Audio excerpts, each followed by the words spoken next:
We start with the impact of that rapid erosion of the landslide on the Chilcotin River. And while the worst-case scenario did not materialize, danger still exists from the debris flowing downstream. Grace Key is live in Hope with more on the risk from the Cariboo down to Metro Vancouver. Grace?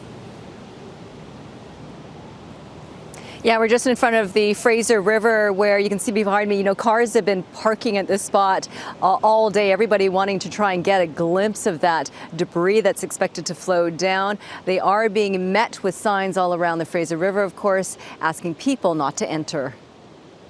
You can see the debris starting to flow from the Chilcotin into the Fraser River on Monday and make its way downstream. That's the Chilcotin River, come through the canyon, that's where it joins the Fraser River. This was the scene by Tuesday with sediment following. In Lytton, logs were scattered across the river. Where they'll end up is the big concern. Slopes remain unstable, boat launches are closed, and some campsites under evacuation. It was also very possible for the sheer amount of debris carried in this water to be quite dangerous to people and boaters on the water.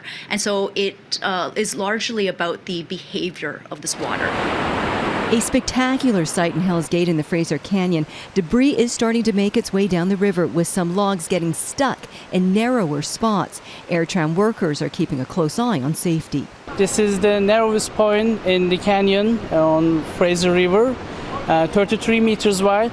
All that water needs to go somewhere, right? Further down the Fraser River, communities are taking precautions. New Westminster shut down its boardwalk, and in Hope, signs are warning people not to enter due to the flood watch. Wait till spring, because next year's freshet is higher than what it's going to be now. Okay. So we're not even going to be close to freshet. Water levels are not expected to be as high further downstream, but there is concern the push of the water will bring with it debris, and the mayor is concerned about possible dangers next spring. As the water drops, that wood's going to be on the beach all the way up.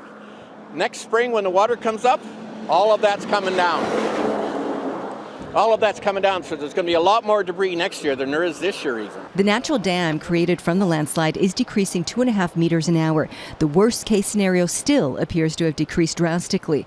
For now, it's become a spectator sport, with some lining the Fraser River for one thing. To see the debris. I mean, they played it up so much that it's going to come. Now I want to see it. We were waiting to see if it was going to get,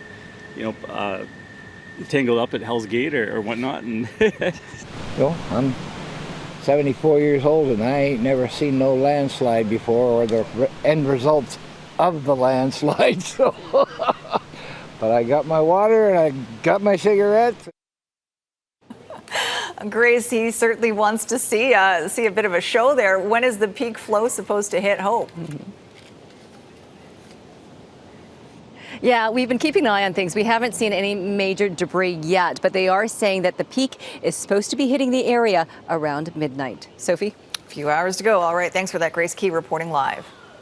All right, now that water is flowing on the Chilcotin River, attention is turning to the fate of the salmon that are set to return to their spawning grounds. The local First Nation launched an emergency task force to mitigate the impact on the precious resource that is still recovering from a previous landslide. Catherine Urquhart has more. High above the Chilcotin River, a heritage cabin at Farwell Canyon hangs precariously from the edge of an eroding embankment. Moments later, the cabin is swept into the fast-moving waters, breaks apart, and disappears downstream. Chilcotin Nation says it was one of a handful of structures that have been lost. I think just about everybody has taken a picture of themselves with the sand dunes in the background of that old cabin. It's now but a memory. Concern now centers around migrating salmon, specifically the Chilco Lake Sockeye Run. Salmon is a vital resource for the nation, which says only 15 to 20% of the run 4 years ago made it to their spawning grounds due to the Big Bar Slide. And the current run is salmon from that challenging year. This is a serious issue that we'll be working on to trying to make it safer for the salmon that come up and for just our people in general. There's frustration here as well.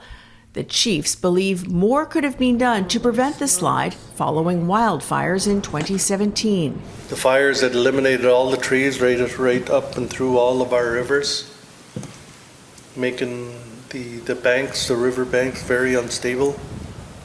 And now it's what we've predicted has come true. Meetings are planned with provincial and federal officials.